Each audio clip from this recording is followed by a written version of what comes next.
Imevoodo mäel. Megan kirjutatakse Bourdreaux, võib-olla Bourdreau hääldatakse.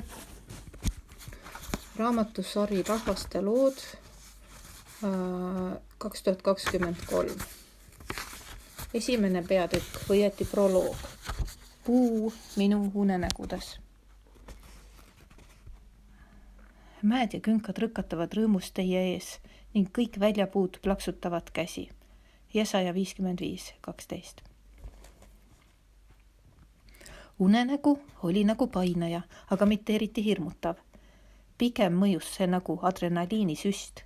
Kui nägin taas sama roheliste lehtedega puud, järkasin kerge ärevusega, mõistatades, miks ma seda puud küll oma mõtteist ära ei saa. Ärkasin alati kohe pärast puu nägemist, silmad pärani lahti ja süda kloppimas. Olin seda puud näinud vaid ühe korra, mitme 1000 kilomeetri kaugusel muul Louisiana korteris, ühe Haiti mäe tipus. Töötasin Louisianas Our Lady of the Lake haigla turundusosakonnas, kui mind 2010. aasta augustis Haitile ühte kliinikusse tööreisile saadeti. See oli kõigest mõni kuu pärast rasket maavärinat, mis riigi pealinna Port-au-Prince'i ja muud ümbruskonnalinnad varemeteks muutis. Viibisin seal teist korda ja olin valitsevast hävingust ja meeleheitest rabatud. Reisi viimasel päeval põgenesime koos paari uue sõbraga pealinna kaosest ja suundusime läände Gressieri imekaunite mägede poole. Värske õhk ja soe päike kutsusid, me jalutasime läbi küla ja ronisime mööda kivist rada Bellevue mäele. Trüginud läbi paksu rohelise põõsastiku jõudsime mäetipu lopsakale aasale. 360-kraadine vaade ja meie üle kõrguv suvine taevakuppel panid mind tundma end immepisikesena. Minu ees laius erksinine Kariibi meri. Pöörasin ringi, hingasin värsket õhku ja nautisin tuult, mis sasis mu juustes ning jahutas mu kukalt. Minu selja taga olid paksu rohelised aimestikuga kaetud mäed, nagu filmist Jurassic Park. Silmad eristasid varjudesse mähkinud orgusid, džunglisse lõikuvaid punakaspruune teeradu ja peenikesi suitsujugasid, mis siin-seal ülespoole kerkisid. Siis hakkasid detailid rohkem selginema ja ma nägin kauguses kõikjalt välja kiikavaid telke. Mõned olid ohvriabitelgid, kahvatuhallid ja peal tekst US Side, teisest värvilisest koormakatetest kiiruga kokku seatud varjualused. Silm hakkas seletama ka inimesi, kes kõndisid mööda teeradu või töötasid oma aedades. Allorus märkasin lapsi, kes kandsid pea peal raskeid veenõusid. Vaatasin, kuidas nad kõndisid, tundus, et kilomeetreid.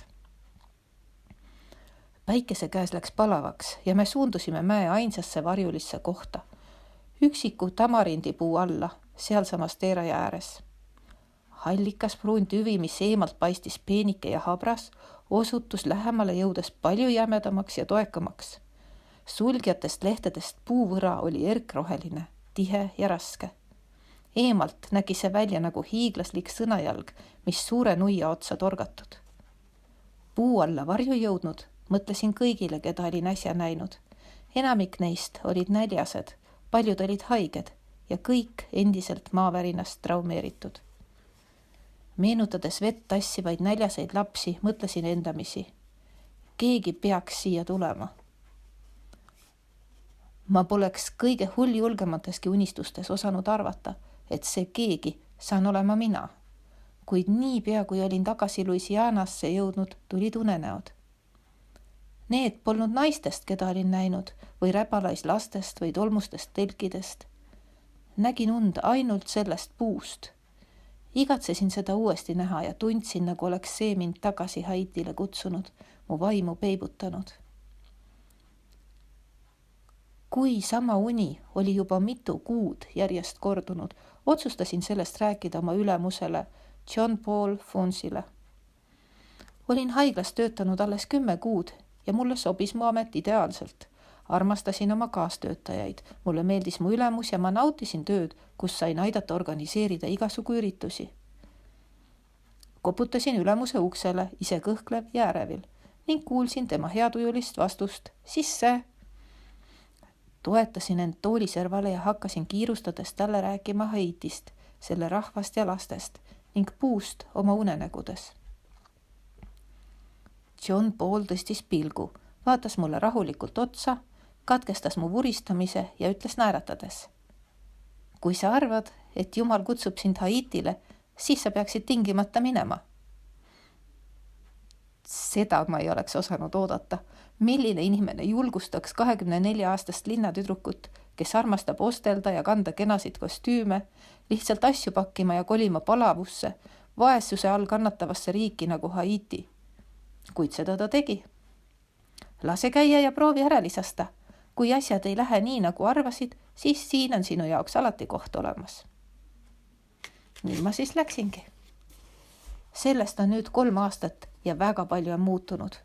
Kui näitasin käesoleva raamatu esikaant oma 10-aastasele Haiti tütrele, tundis ta otsekohe ära nii puu kui meie ema tütre siluetid. Ma olen sinu loos, küsis ta, silmad imestusest ja heameelest suured. Vaatasin talle otsa, pisarad silmis. Kallis tüdruk, sina oledki see lugu. Kuid ma ei öelnud seda talle, mitte veel. See, kuidas me tamarindipuu all kohtusime ja kuidas ta minu elu alatiseks muutis, ongi meie lugu. Esimene peatükk. No nii, Jumal, olen kohal. Vaprus on minuti võrra edasi lükatud hirm, on öelnud George Patton. Olles üliväsinud ja nii puhas, kui ühel inimesel on üldse võimalik ämbritäie külma veega end puhtaks saada, harutasin oma moskiitovõrgu lahti, laotasin selle oma voodi kohale, toppisin võrgu otsad madratsi alla ja ronisin asemele. Ümberringi oli kott pime, kuid mu pilk rändas siiski üles, sinna, kust kostis moskiitode pininat. Veidi aja pärast asendus nende tillukaste tiibade meeletu vingumine hoopis teistsuguse heliga. Tam, tam, tam, tam. Ma kuulatasin. Tam, tam, tam, tam. Vootoo trummid. Nende kõmin kaikus mul kõrvus ja mu süda hakkas taguma trummilöökidega samas rütmis. Võitlesin end moskiitovõrgu alt välja ja lukustasin magamistoa ukse. Haarasin oma piibli ja väikese taskulambi ning hakkasin oma voodi üle kaitset palvetama. Palvetasin kõige pärast, rahustades samas oma pekslevat südant. Selline oli minu esimese päeva lõpp Haitil, Gressieri linna elanikuna. 2011. aasta 9. jaanuari hommikul Port-au-Prince'i lennujaama saabudes teadsin vaid 2 asja. Oma autojuhi nime ja aadressi, kuhu pidin elama asuma. Autojuht oli viisakas kohalik meesterahvas, kes juhatus mu oma päevi näinud Nissan Patroli juurde. Jälgisin teda hinge kinni pidades, kuni ta mu kotid autokasti viskas, need presendiga kattis ja pealt köitega kinnitas. Suutsin vaevu hingata. Mida ma siin teen? Ketras mu peas lõputu refräänina. Minu uus kodu asus kõigest 20 miili kaugusel lennujaamast, kuid mul polnud aimugi, kui kaua sinna sõit aega võiks võtta. Sõidu ajal nägin aknast trobikondade viisi telke, prügihunnikuid ja kõikjal valitsevat kaost. Niiske õhk kleepus nahale ja läbi lahtise autoakna tulvas sisse kanalisatsioonilehka. Olin varem Haitit külastanud 2 korral, kuid seekord tundus kõik märksa hullem. Mootorrataste, kaubikute, sõiduautode ja laste vahel põigeldes tundsin, kuidas mu ülahuulele hakkas kogunema väike higine rant. Teekond ise kulges vaikides, kui mitte arvestada 1000 silmi, mis möödumisel minu poole kisendasid. 2 tundi hiljem peatusime suure kõvera musta traatvärava ees. Vaatasin oma autojuhi poole ja naeratasin arglikult. Tema vaatas omakorda minu poole, kulm kipras ja suu kuidagi pinges. Kas ta muretseb millegi pärast? Mees ulatas mulle mu kotid. Tänasin teda, tasusin Ameerika dollarites ja keerasin ringi. Äkki kuulsin, kuidas ta mulle selja tagant tasakesi oma pehme aktsendiga ütles. Helistage mulle, kui soovite tagasi lennujaama sõita. Ta ulatas mulle oma visiitkaardi. Seal oli kirjas Molière, erataksojuht. Võtsin kaardi vastu ja üritasin naeratada, ilmselt mitte eriti õnnestunult. Seisin värava ees. Ma ei suuda uskuda, et olengi lõpuks siin. Kuigi ma polnud just paljudes asjades päris kindel, siis selles olin ma ometi täiesti veendunud, et Jumal oli kutsunud mind kolima Port-au-Prince'i äärelinna Cressieresse, mida olin külastanud kõigest 5 kuud varem. Tutvusin tookord ühe haitilasest sõbra Bernardiga, kes oli mulle kohalikuks tõlgiks. Bernard otsis mulle rentimiseks elamispinda päris mitu kuud, kuid sobivat maja oli raske leida, sest aasta varem, 12. jaanuaril 2010 oli enamus Cressieri hooneid ulatusliku maavärina käigus maatasa varisenud. Suur osa tervest riigist oli hävinenud. Epitsenter oli asunud veidi maad edasi, minust läänes. Maavärinad tugevuseks mõõdeti Richteri skaalal 7 palli. See polnud küll nii tugev, kui mõnes teises kohas on olnud, kuid Haiti värin oli toimunud pinnakihis. Kehvade ehitusoskuste ja paljude teiste probleemide sõttu suri rohkem kui 250 000 inimest ning 1,5 miljonit ellujäänud pidi ümber asuma.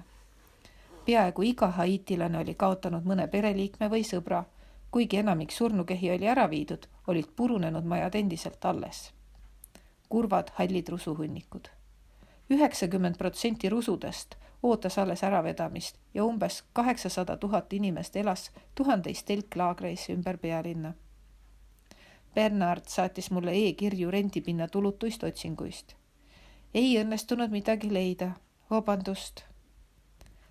Viimaks ta helistas ja ütles sügava murega. Tulen just viimasest kohast, mida ma Cressierist tean, ütles ta. Kahjuks ei midagi. Ma ei mõistnud, ütlesin talle aeglaselt. Tean kindlalt, et Jumal tahab mind Cressierisse. Mõtlesin unenägudes nähtud puule ja südame kutsele. Aga võib-olla sa leiad midagi kõrvallinnas. Bernard oli nõus otsinguid jätkama ja me lõpetasime kõne. Langesin põlvili, hirmunud ja täis kahtlusi. Olin 24-aastane, just loobunud oma töökohast ja maha müünud peaaegu kogu oma vara. Tundsin, et olin kuulnud Jumala häält, viisil nagu ma kunagi varem polnud kuulnud. Olin sõnakuulelik. Miks siis ei ole mitte ühtegi kohta, kus ma võiksin elada?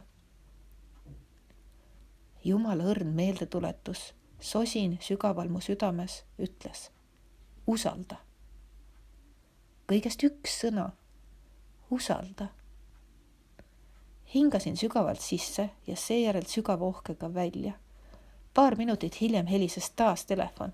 Mobiiliekraanil helendas Bernardi nimi. Vajutasin rohelist nuppu ja Bernardi hääl oli elevil ja lausa purskus torust. Hei, Megan, seesama naine, kelle juurest ma just tulin, helistas mulle ja ütles, et sa võid elada tema majas. Ta ei kasuta oma maja siseruume. Bernard selgitas, et naise perekond telkis õues, maja ees olevas hoovis. Kuna maavärinas hukkus nii palju inimesi, siis ellu jäänud ei julgenud enam majas elada. Ta tundsid end palju turvalisemalt ajutistes telkides, milleks oli tihti vaid plastikust koormakate või keppidele toetuv roostes plekitahvel. Molieri sõites minema, ma lükkasin musta raudvärava lahti, astusin oma uude eesõue ja sosistasin endale. See ongi minu uus kodu. Ma ei suutnud seda ikka veel päriselt uskuda. Mind tervitasid mõned tolmus nokkivad kanad, podisev pada väikesel söetulel ja rohked põsesuudlused ühelt emalt ja tema 2 täiskasvanud lapselt, kes elasid kõik koos maja eesõues.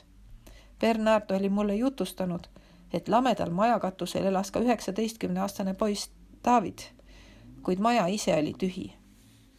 Enne mu saabumist oli telgis elav pere Bernardilt uurinud, kas nad peaksid lahkuma, kuid mina ütlesin, et minu poolest nad võivad jääda, ma ei tahtnud, et neil poleks kohta, kus elada ja olla.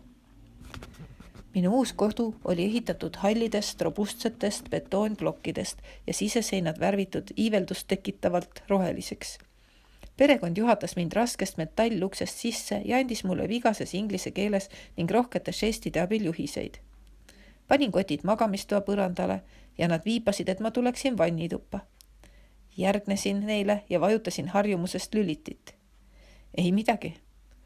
Mu uued sõbrad itsitasid. Selge. Elektrit pole. Üks naistest, kelle nimi oli Sei, viipas käega tühjale värviämbrile, võttis mul käest ja viis mind õue ühe tsisterni juurde, kust sain hakata endale vett toomas käima. Selge. Ei mingit elektrit ja ei mingit jooksvat vett. Naeratasin kergelt. Läheb huvitavaks. Messi, Tänasin neid selle piskuga, mida oskasin haiti kreoolkeeles öelda. Perekond naeratas ja jättis mu üksinda majaga tutvuma. Kuna hakkas juba hämarduma, siis arvasin, et peaksin ruttu duši all ära käima, enne kui päris pimedaks läheb. Haarasin vannitoast 20-liitrise värviämbri ja läksin välja. Tsisterni kõrval oli väiksem ämber, millel küljest köis. Viskasin ämbrit tsisterni, tõmbasin selle külili ja lasin vett täis joosta. Seejärel vinnasin selle välja ja tühjendasin oma värviämbrisse. Tegin seda seni, kuni mu ämber täis sai. Kes oleks võinud arvata, et vesi nii raske on? Kallihinnaline pesuvesi loksus ämbris, kui ma seda kohmakalt majja tassisin, raskuse tõttu teel mitmeid kordi peatudes. Vannitoast sättisin kaasa võetud taskulambi toenajale püsti, võtsin esimese topsitäie vett ja läigatasin enda peale. Kiljatasin, vesi oli nii külm, et võttis peaaegu hinge kinni. Nüüd saan veel külma vee šokist rabanduse ja keegi leiab mu siit paljalt ja surnult. Värisesin ja naersin ning peale järgmist topsitäit hakkasin valjuhäälselt palvetama. Jumal, aitäh sulle, et sa ei toonud mind Gressieri selleks, et ma siin külma vee šokist maha sureksin. See oli mu esimene paljudest jääkülmadest taskulambi dušidest. Kuna mul oli meeles, kui raske see ämber oli olnud, üritasin hakkama saada võimalikult väheste topsitäitega. Rampväsinuna kugistasin alla ühe energiapatooni ja jäin piibel rinnal moskiitovõrgu all magama. Iga natukese aja tagant kires kukk ning läbi tihke ja raske ööpimeduse kostus lakkamatu vootrummide kõmin. Tundus, et möödunud oli vaid mõni minut, kui juba oli taas kuulda kitsede mökitamist, kanade kaagutamist, põrsaste ruigamist ja inimeste kõnelemist. Vaatasin kella. 4:57 hommikul. Naeruväärselt vara. Keerasin teise külje ja üritasin väljast tulevaid hääli ignoreerida, kuid see ei õnnestunud. Pidin ikkagi päevaga algust tegema. Lõin magamisele käega ja ronisin voodist välja. Tundsin huvi, kust kogu see lärm tuli ja ronisin tepist üles katusele. Lame katus oli valatud hallist betoonist, millest siin-seal turritasid välja roostes metallvardaid. Kohe ukse kõrval oli Davidi hallikas punase kirju matkatelk, kus ta öösiti magas. Kõndisin katuse keskossa. Minu selja taga oli mägi, mis oli kaetud põõsastiku ja viinapuudega. Kohe maja kõrval kasvas suur lopsaka võraga mangopuu, mille majesteetlik roheline lehestik varjas osaliselt ka majakatust. Teisel pool kasvas veidi väiksem puu, mis oli täis ülespoole kasvavaid rohelisi banaanikobaraid. Teadsin, et tegelikult olid need jahubanaanid. Eelmisel reisil olin saanud süüa imemaitsvaid väikeseid koogikesi, mis sellest tärklise rikkast puuviljast valmistatud. Kogu see lopsakas rohelus mu ümber lõi silmatorkava kontrasti hallidest betoonplokkidest majade ja ruske tolmuse teerajaga, mis maja eest alla maantee suunas vunkles. Seisin ja jälgesin, kuidas naabruskond hakkas ärkama. Minu uue kodu värava juurde, kus asus kogukonna veepump, tekkis järjekord väikestest lastest, ämbrid käes. Naised toimetasid oma majades või pühkisid telkide ümbrust. Teisel pool teed elav mees vehkis suure matšeetega mingeid põõsaid maha raiuda. Väike nurgapood müüs midagi, mis näis olevat seep, õli ja riis. Mul ei olnud ühtegi plaani ja kuna ma polnud kindel, mida järgmiseks ette võtta, siis läksin katuselt alla õues oleva telgi juurde ja naeratasin oma uutele ja ainukestele sõpradele. Bonjour, ütlesin. Perekond naeratas vastu. Taibates, et ma ei tea haiti kreoolkeelest muud kui ainult tere ja aitäh, lehvitasin neile ja läksin tagasi tuppa. Ma pean midagi tegema. Kuna ma pole kunagi osanud niisama jõude istuda, pakkisin oma kotid lahti, seadsin magamistoa korda ja ronisin tagasi katusele. Üleval oli õhk värskem. Uudistasin paremal pool majade taga asuvat müstilist tumerohelist mäestikku. Nägin seal 10 halle suitsujugasid, mis kerkisid üles orgudest ja õõnsustest, kus sinna varjunud inimesed endale süüa tegid. Kas sealt need trummid kostsidki? Mu pilk rändas mööda mäeharju tagasi, kuni peatus selle vastas asuva naabruskonna kohal kõrguva lameda mäe peal. Kas see on Pellevuumägi? Kuulsin krabinat ja vaatasin alla. Kõrvalmaja aias oli pisike tüdruk, kes väikese sööpliidi kõrval kuivatatud ube sorteeris. Naeratasin ja lehvitasin, tüdrukuke lehvitas vastu. Tundsin end rahutuna ja kuna mul polnud midagi teha, läksin trepist alla ja hakkasin palvetama. No nii, Jumal, siin ma siis nüüd olen. Mida ma tegema pean? Täielik vaikus, ei mingit vastust. Hästi, Jumal, aga ma ei saa ju lihtsalt niisama istuda ja igavesti energiapatoonikestest toituda. Ma tean ju, et olen siin kindlal põhjusel. On ju nii? Palun näita mulle, miks ma siin olen. Teine peatükk. Linnukütt. Deie mon gen mon. Teisel pool mäge on mäed, Haiti vanasõna. Järgmisel päeval, iga kord, kui ma vaikseks jäin, tärkas minus uuesti hirm, nagu eelmise öö vootoo trummide kõminas. Seepärast otsustasin olla aktiivne. Palvetasin, kirjutasin oma päevikusse ja uurisin katuselt naabruskonda. Oleksin justkui midagi oodanud, saamata päris hästi aru, mida. Veetsin oma teise päeva lõpu katusel, vaatasin päikeseloojangut ja sõin õhtuks järjekordse energiapatooni. Tundsin end nii üksi. Olen ma hull? Mu sõpradel on õigus, ma pean ju olema põrunud, kui jätan mugavustega elu Ameerikas sellise koha pärast nagu see siin. Ma ei tea isegi seda, miks ma siin olen. Oh, isand, kas ma tegin vea? Kas ma peaksin lihtsalt koju tagasi minema? Tundsin, et mul on vaja kuulda tuttavat häält ja otsustasin, et priiskan veidi ja teen emale ühe hirmkalli 2-minutilise mobiilikõne. Niipea, kui ma ta häält kuulsin, olid mul silmad vett täis. Ema, minuga on kõik hästi. Üritasin hoida oma hääle stabiilse ja enesekindlana, kuigi sisimas ma seda polnud. Siin on ilus. Kõne lõppedes võtsin ette sama tegevuskava, mis eelmiselgi õhtul, ainult et seekord summutasid mu nuuksed, kauguses müdisevad trummid, kuni olin end magama nutnud. Järgmisel päeval ärkasin nende samade kitse, kana, põrsa inimeste häälte peale ning teadsin, et kui jään jälle terveks päevaks majja, siis kukun hirmust ja ärevusest kokku. Sõin hommikusöögiks energiapatooni, kuivatasin pisarad ja jäin katusepoiss Davidit vaatama. Naeratasime üksteisele ja ma küsisin temalt, Bellevue mägi? Ta vastas mulle midagi kreoolkeeles ja jäi mulle üksi silmi otsa vaatama. Muidugi ta ei saanud minust aru. Osutasin käega endale ja näitasin talle siis 2 sõrmega kõndi imiteerides, et soovin kõndida maja juurest üles Bellevue mäele.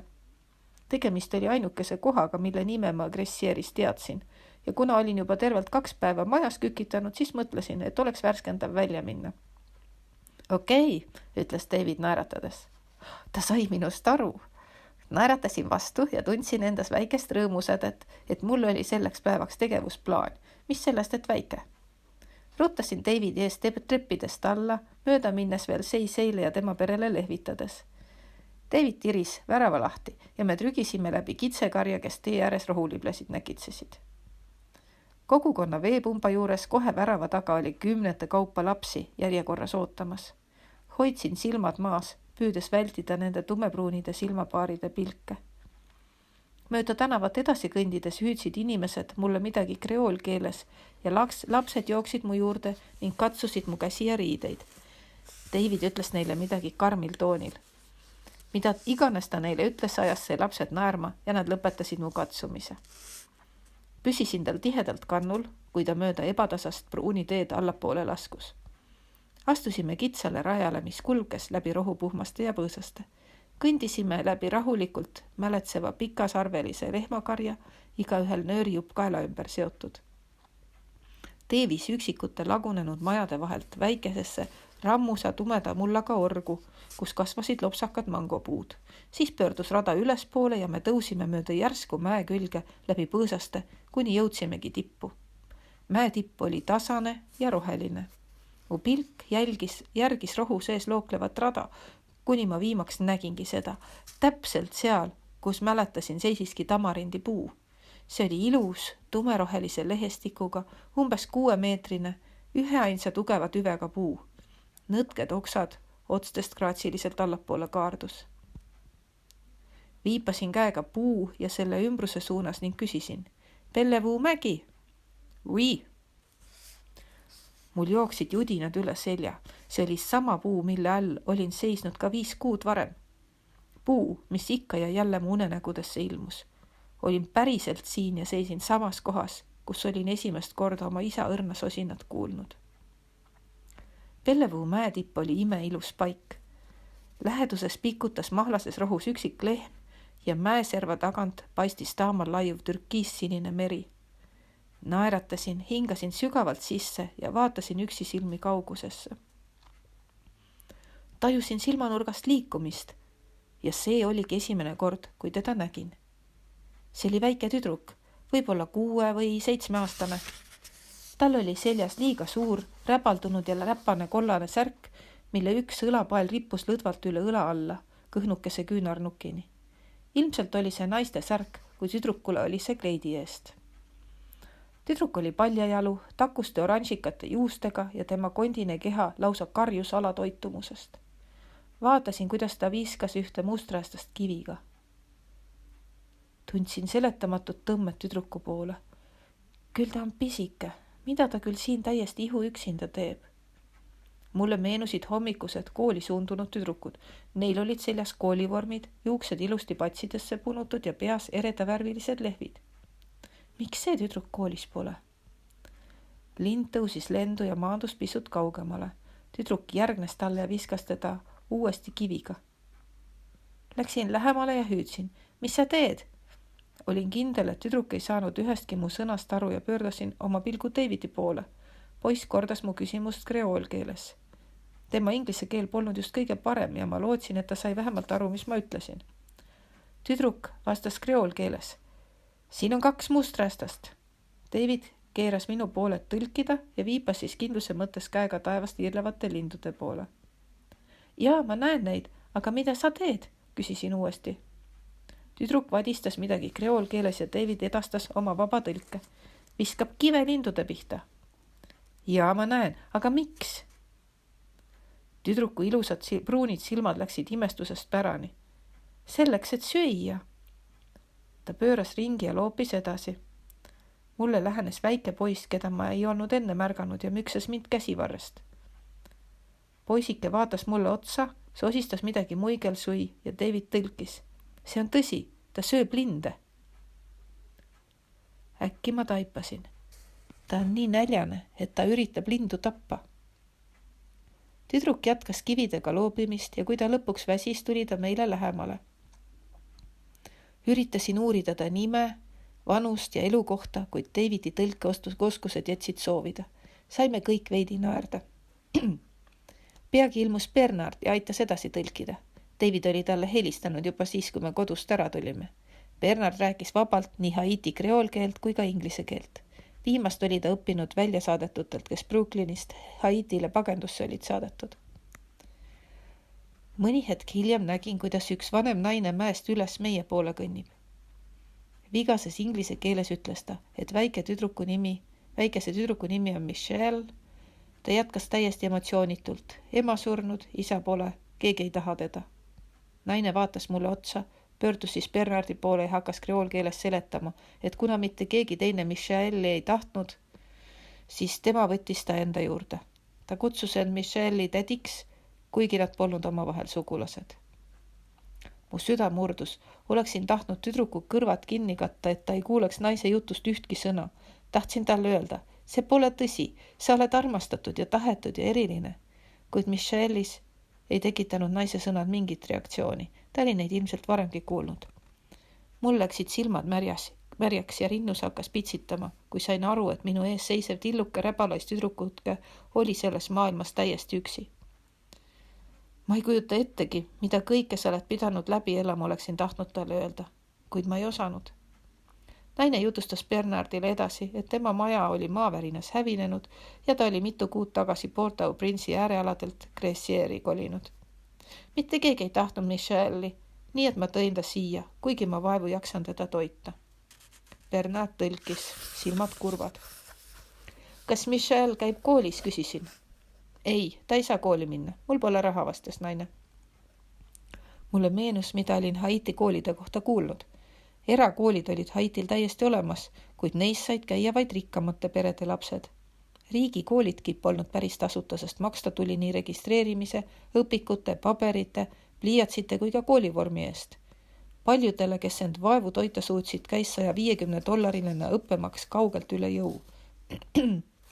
Siis aga ütles naine midagi üllatavalt. Minu juures elab veel 4 last. Nemad käivad kõik koolis ja rohkemaks mul raha ei jätku. Mul läks seest õõnsaks, kui kujutasin ette, kuidas kõik seal igal hommikul üles ärkasid ja koolipäevaks valmistusid, jättes ainult Michaeli üksinda maha. Kujutasin ette, kuidas ta seal ihuüksi istus ja uskus, et teda pole mitte kellelegi vaja ja et ta pole koolis käimist väärt. Pöörasin impulsiivselt pilgu Michaelile, eirates naise juttu ja küsisin kõva häälega, kas sa tahaksid kooli minna?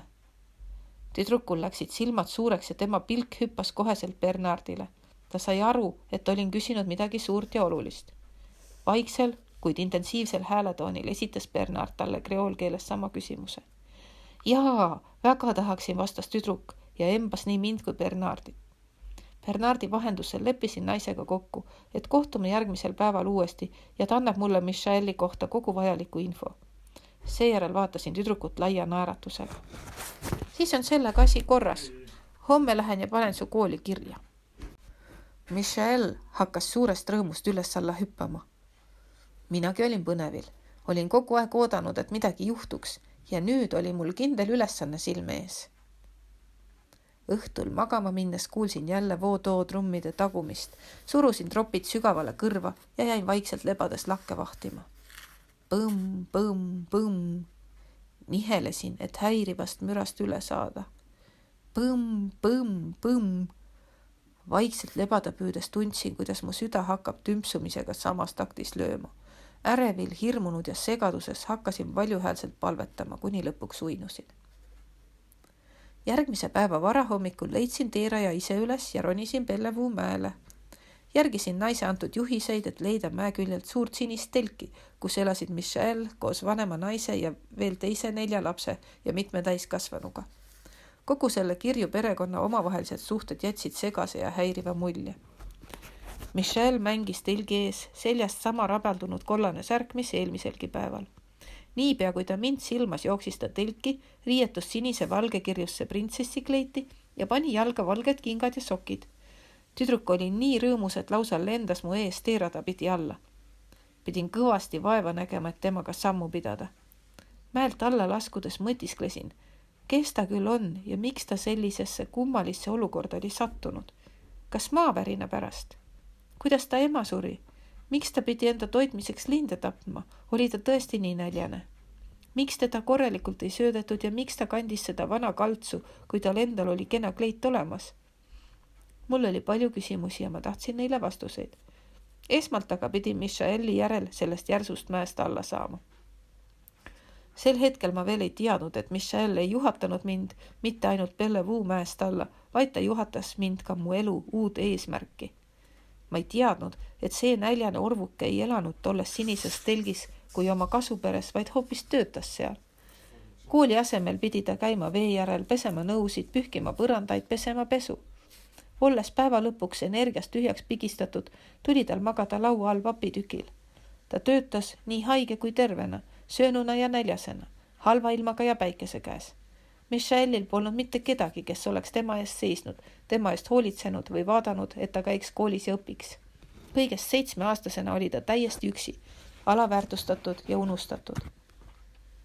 Kuid siis ma seda kõike veel ei teadnud. Teadsin vaid, et pean kiirustama, kui tahan talle järele jõuda. Ooteaeg oli läbi ja töö tahtis tegemist. 3. peatükk. Balli kuninganna ja tarakanid. Teha tuleb seda, mida sa enda arvates ei suuda, on öelnud Eleanor Roosevelt.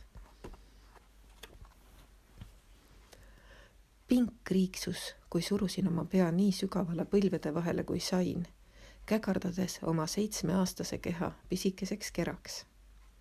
Olin üks kuumast higine segaduse pundar Louisiana leitsakus, ent ma ei hoolinud sellest.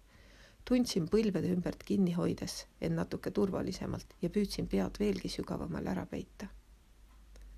Olime mu isa matustel ja ma olin koos oma 10-aastase venna Zaki ja 9-aastase õe Lintsiga vapsalt kirikusse astunud, kuid siis eksisin kuidagi selles segaduses ära ja leidsin selle pingi. Üritasin end kõigest hingest nähtamatuks teha. Kui mõistsin, et see mul ei õnnestu, hakkasin kuulama, mida mu ümber räägiti.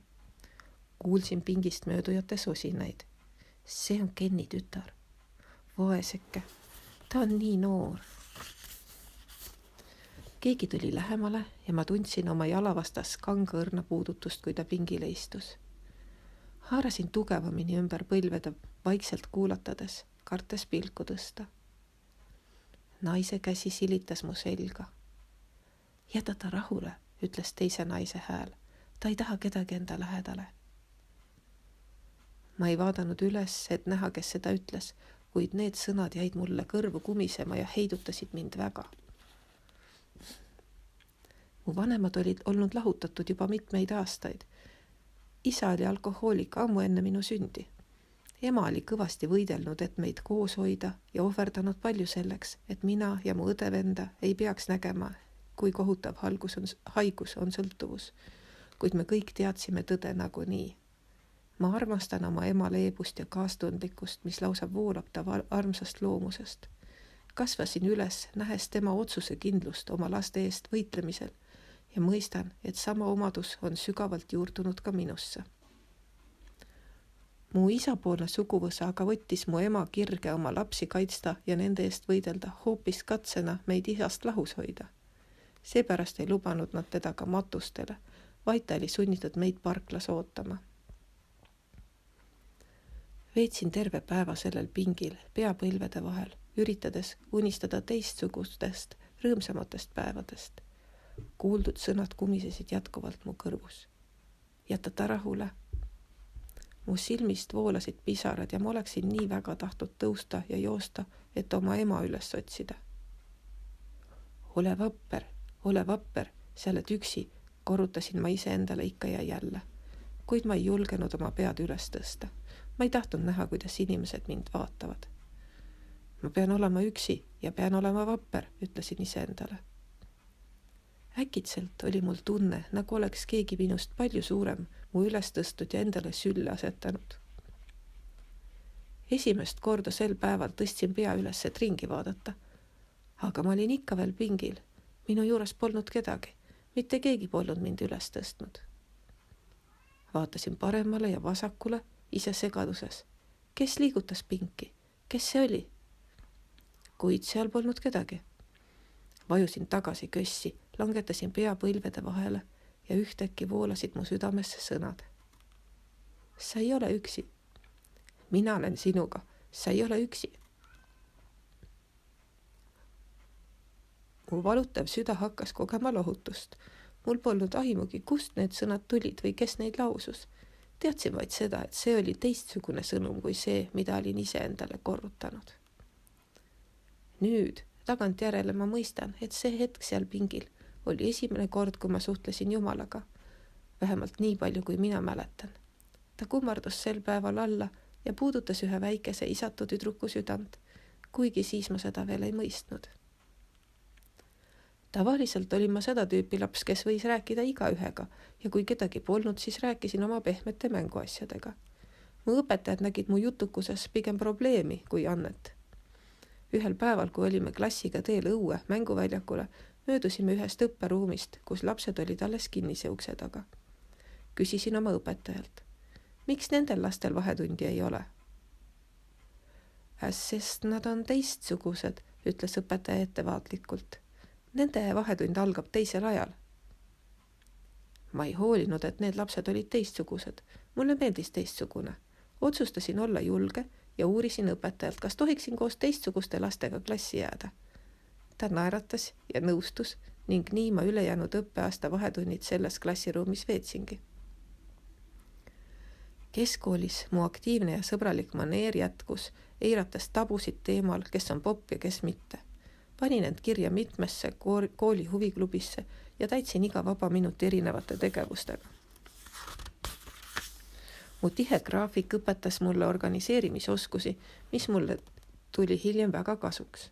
Ma olin täis ideid, plaane ja projekte, nii et minust sai õpilasnõukogu president ja keskkooli lõpetamisel valiti mind isegi lõpupalli kuningannaks. Mulle meeldis olla inimeste keskel ja ma suutsin vaevu ära oodata, millal saan kolledžisse.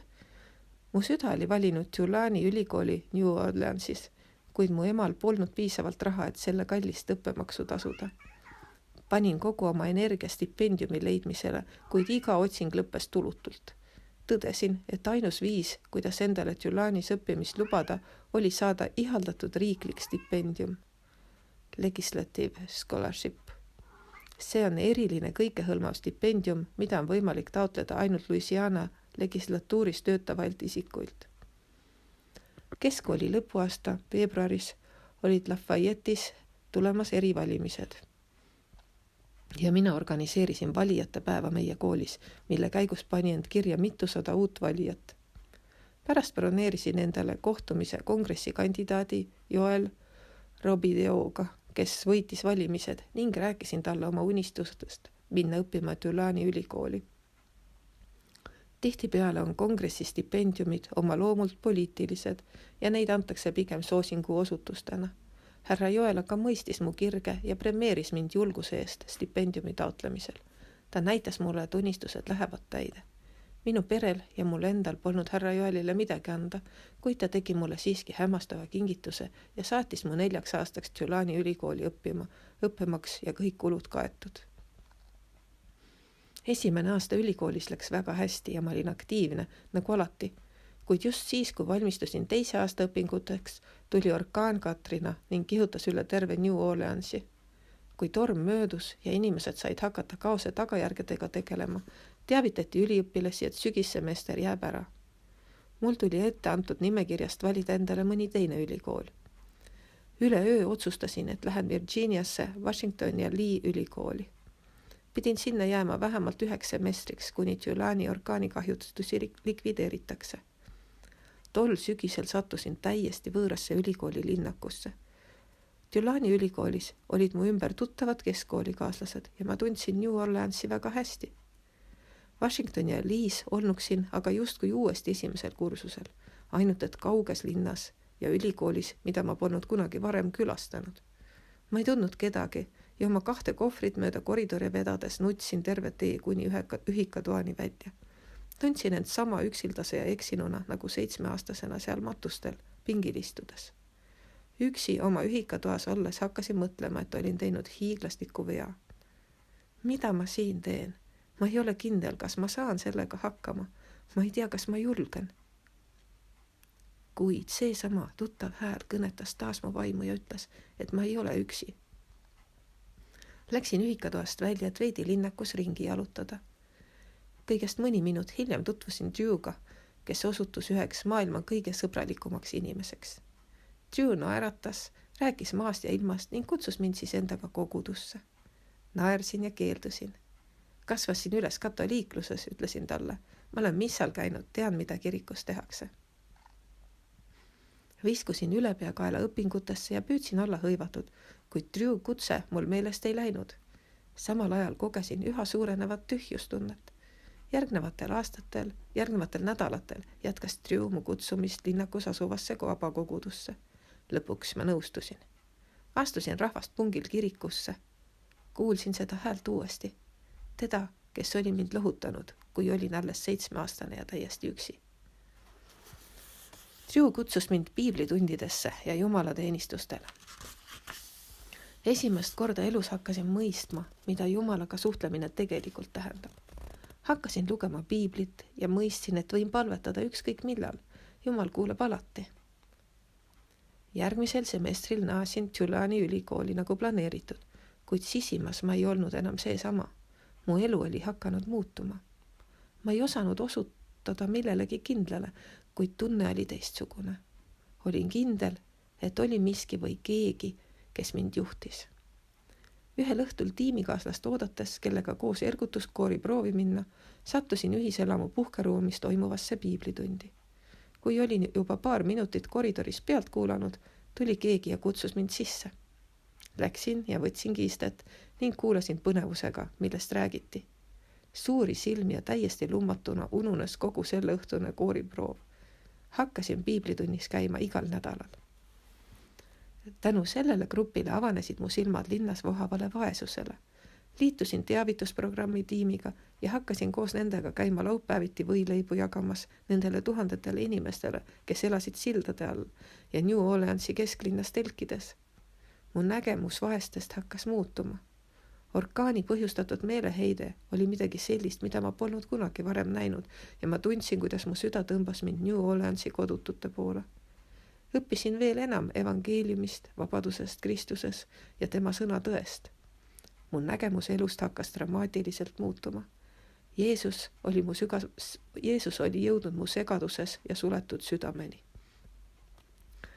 Lõpetasin ülikooli ja asusin kohe tööle, teadmata, mis Jumalal minu jaoks plaanis on. Mu esimene töökoht oli ehitusfirma reklaamiosakonnas. 8–5 tööpäevad olid järjest monotoonsemaks ja mõttetumaks muutumas. Kui olin juba mitu kuud tööl käinud, hakkasin mõtlema, milleks mul on vaja teadmisi armatuurraua mõõtudest või vundamendist. Tulingi ehitusfirmast ära ja asusin tööle Louisiana Prevent Child Abuse organisatsioonis. Jeesus kasvatas mu südames igatsust õigluse järele, kuid tema ettevalmistus oli märksa keerukam, kui oleksin eales arvanud. PCAL-is õppisin, kui oluline on ennetustöö ja perede ja laste harimine. Kui mu aeg seal täis sain, läksin tööle Our Lady of the Lake hospitali, arvates, et olengi nüüd leidnud koha, kus Jumal tahab, et ma teeniksin. Arvasin seda, kuni külastasin Bellevue mäge Haitil. Nägin tamarindi puud ja tundsin, kuidas see koht haaras mu südame ega lasknud enam lahti. Kui mu unenäod sellest puust kuidagi lõppeda ei tahtnud, hakkasin mõistma, et Jumal oli hakanud mind järele andmatult jälitama. Jumal sosistas, vahel lausa hüüdis ja ma tundsin, et pean teda kuulama. Pärast mitmekuulist enesega võitlemist tegingi lõpuks otsuse, et lähen Haitile tagasi, et jääda. Võin ausalt öelda, et ilma suure ja kõikvõimsa Jumala tugevuseta ei oleks ma ise eluilmaski kolinud kohta, kus on nii palav, et sa higistad isegi duši all, kus tarantlid, konnad, hiiglaslikud tarakanid ja teised vastikud putukad on sulle toakaaslaseks ja kus sa ei saa lihtsalt autosse hüpata ja minutiga kiirtoidurestorani või Starbucksi või isegi tavalisse toidupoodi sõita. Ainult Jumal võis mind panna sooritama sellist usuhüpet, et jätsin maha oma mugavustega elu. Pisarais ja värisedes ütlesin oma töökoha üles, loobusin oma autost ja müüsin maha kõik, mis mulle kohvritesse ei mahtunud. Tundsin, et see oli Jumala täiuslik ajastus, sest mu korterikaaslane oli just abiellumas ja pidi järgmisel kuul Austraaliasse kolima. Sellegipoolest oli see kõik erakordselt katsumuste rohke. Päeval, kui inimesed tulid mu õuele, et mu kraami hulgast endale asju valida, tundsin, kuidas minus tõusis ärevus. Iga kord, kui keegi haaras kingapaari ja nurises, et hind on kõrge, oleksin tahtnud karjuda. Ma maksin nende ees $65, nii et sa saad need ikka väga odavalt. Kuid ma ei teinud seda. Olin otsustanud end tagasi hoida. Talumatu nädalavahetus sai lõpuks läbi ja tuli aeg Louisianast lahkuda. Armastasin oma tööd, autot, elu ja sõpru ning tundsin end lõhestununa. Mu lähedased muretsesid mu turvalisuse pärast, mu plaanide pärast, millest tundus puuduvat nii loogika kui mõistlikkus ja nappide finantside pärast. Mina aga ei suutnud endalt kuidagi raputada Bellevue mäel saadud müksu Jumalalt. Vahel, kui mõtlesin inimestele ja lastele, keda olin Haitil kohanud, oli mu süda nagu üks ainus suur ja tuikav haav. Ma lihtsalt ei suutnud seda enam ignoreerida. Teadsin, et igatsus minna pärines Issandalt ja isegi kui teised seda ei mõistnud, andsin ma talle oma nõusoleku. Hea küll, Jumal. Roheline tuli on seni, kuni tuleb ette punane tuli. Ema sõidutas mu lennujaama. Ta kallistas ja suudles mind hüvasti jätuks, endal silmad pisarais ja süda ärev, kuna tema lapsuke oli reisimas võõrele maale, vastu täiesti tundmatule Jumala seiklusele. Läksin läbi turvaväravate ja sealt edasi lennukile. Olin jälle üksi. Ainult, et nüüd olin ma kindel, et tegelikult ma ei ole üksi. Leidsin oma istekoha, teades, et issand on minuga ja kõik on tema kätes. Ma ei pidanud enam oma nägu peitma.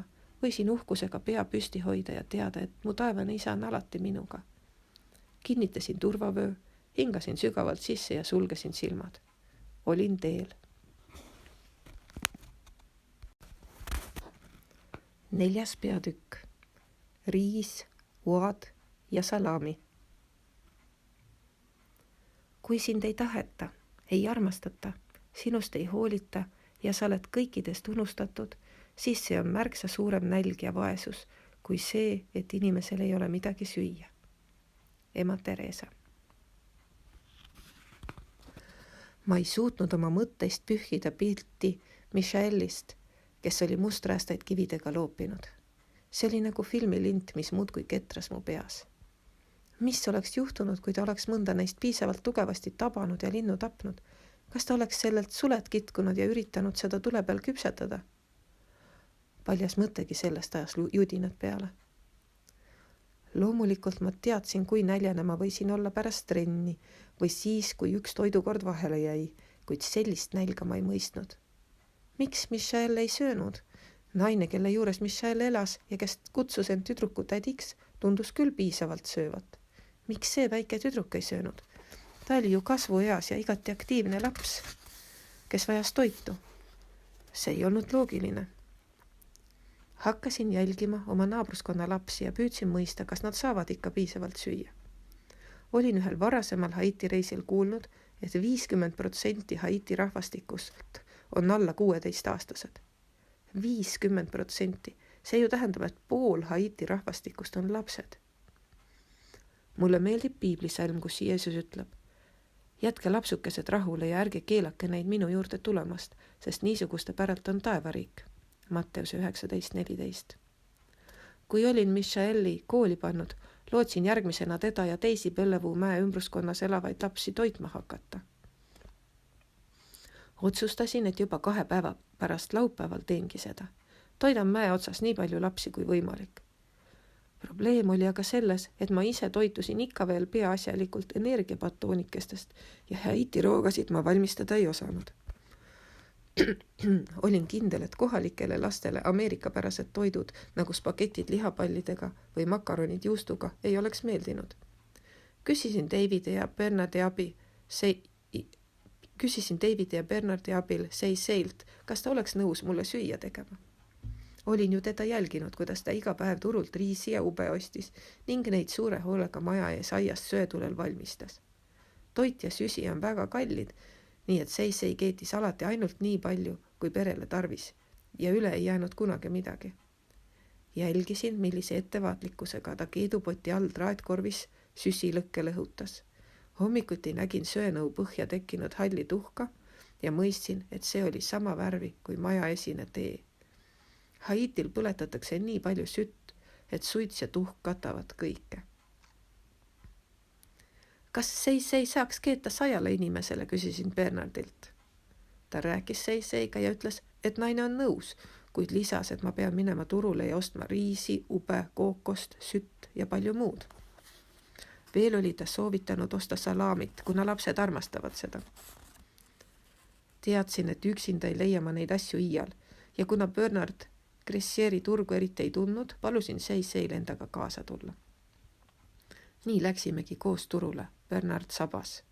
Hoidsin end Seisei lähedale, kui ta kiirelt sammul turu sissekäigust läbi sööstis ja siis kitsastest, kõhedust tekitavatest, sipula, tomati ja paprikakuhilatega täidetud vahekäikudes edasi-tagasi sõeluma hakkas.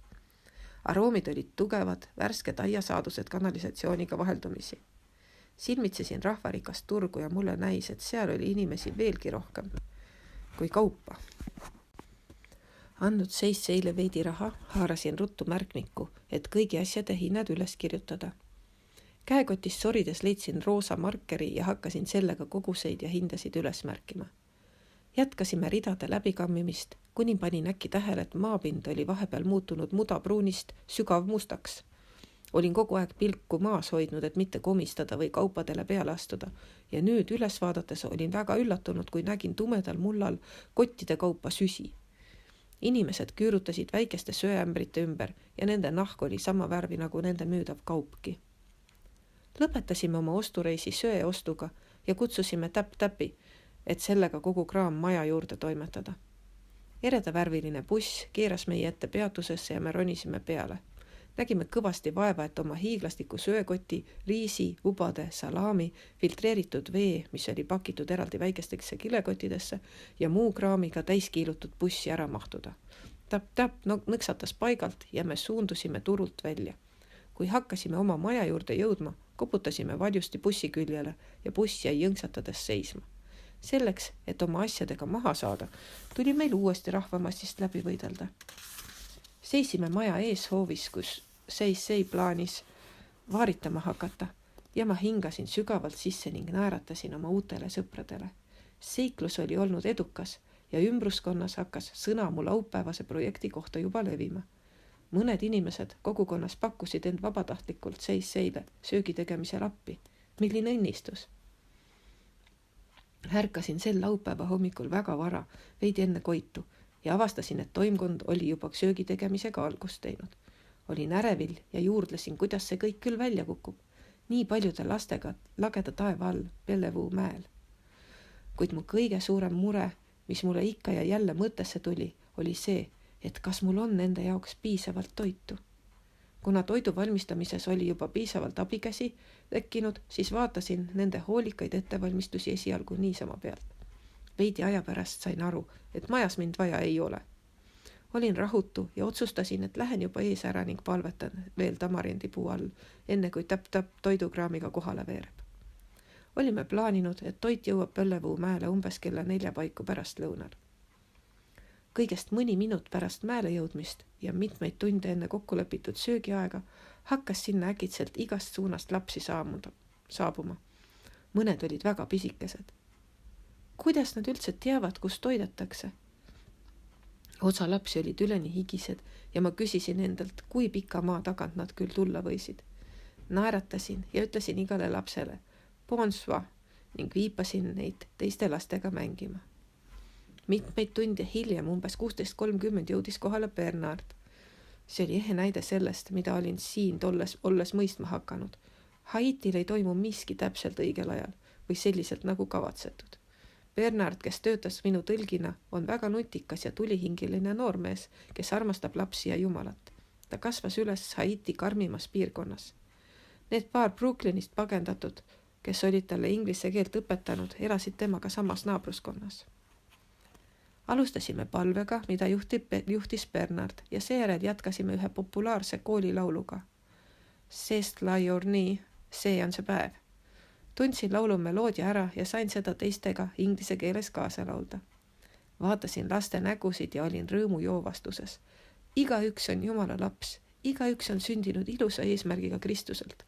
Kas nad teadsid seda? Tahtsin, et nad mõistaksid seda ja tõesti usuksid, et nad on ilusad, väärtuslikud ja erilised. Laulsime laule ja lapsed hakkasid algul naeratama ja siis juba naerma ja tantsima. Lasin pilgu üle laste libiseda ja nägin, et osal olid juuksed alatoitumisest oranžikad, pisikesed jalad paljad ja räpased. Ometi säras nende kõigi näol kaunis valgehambuline naeratus. Nende spontaanne rõõm oli muutnud mäetipu elust pakatavaks mänguväljakuks. Meie laulmise ja mängimise ajal saabus täpp koos toiduga, peaaegu tunniajase hilinemisega. Bussijuht parkis masina meist allpool asuvale aasale ja üks kohalik pastor koos oma abikaasa ja koguduse liikmetega aitasid lapsi järjekorda seada. Appi oli tulnud ka Micheli tädi ja me ronisime täpp-täpi tagaossa ning hakkasime toitu taldrikutele tõstma. Iga laps sai suure taldrikutäie riisi koos ubade ja salamiga. Mulle oleks see vastu hakanud, aga nemad armastasid seda. Teenisime tosinate viisi lapsi. Kui olime juba pool tundi toitu jaganud, avastasin, et järjekord keerdus ikka veel ümber veoki ja ma ei näinud, kui palju neid veel seal ootamas on. Muretsesin, ega toit otsa saa. Lapsed olid tõeliselt näljaselt, maha kõndinud pika vahemaa ja siis ühe taldrikutäie pärast kannatlikult järjekorras oodanud. Hea küll, isand, palvetasin. See on nüüd nagu kalade ja leibade loos, eks ole? Hakkasin juba närvi minema, kuid seda mööda, kuidas vähenes toit, lühenes ka järjekord. Kraapisime potipõhjasid ja ma vaatasin üles ning nägin veel vaid ühte väikest tüdrukut. Mu süda hüppas rõõmust, kuna meil oli täpselt tema portsu jagu toitu alles. Kummardusin seda viimast kulbitäit riisi kokku kraapima, kui äkki märkasin veel ühte lähenevat toitu. Mina ei ole midagi saanud, ütles ta ujedalt, sisse vajunud silmad maha löödud. Oi ei, mu süda vajus saapas äärde. Ulatasin taldriku ühe vabatahtlikust mehe kätte, et ta annaks selle edasi tüdrukule, kuid mees sai minust valesti aru ja andis portsu hoopis poisile. Üritasin selgitada, et ta sellele tüdrukule annaks, kuna too oli kaua aega järjekorras seisnud, kuid oli juba hilja.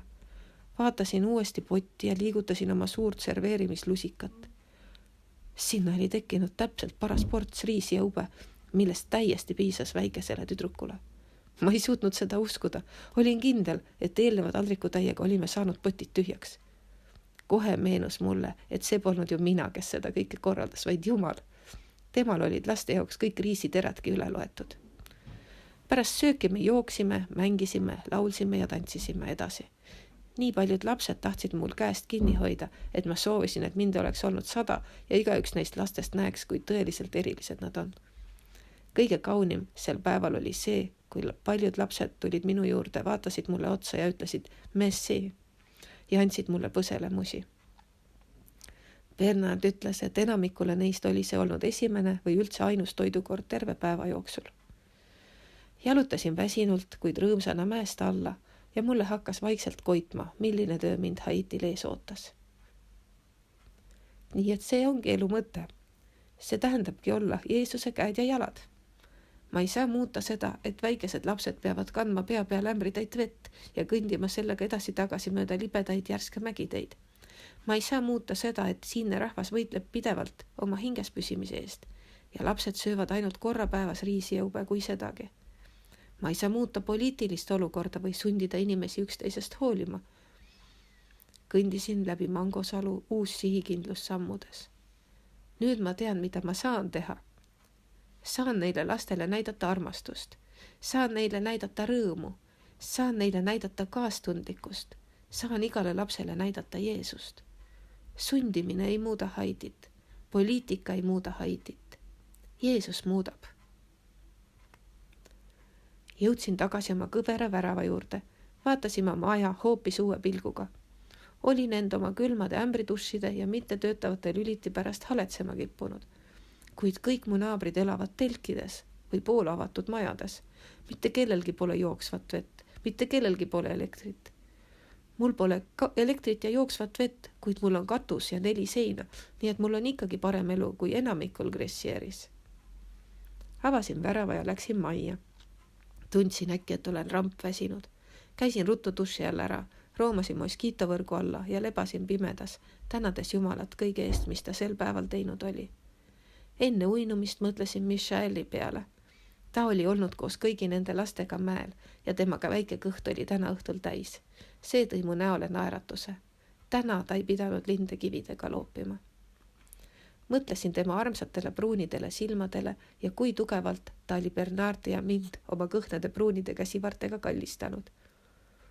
Issand, palun valva Michaeli üle ja kaitse teda. Anna talle tunda, et ta on armastatud ja temast hoolitakse ja et ta on väärtuslik, sest ta on. Vajusin unne.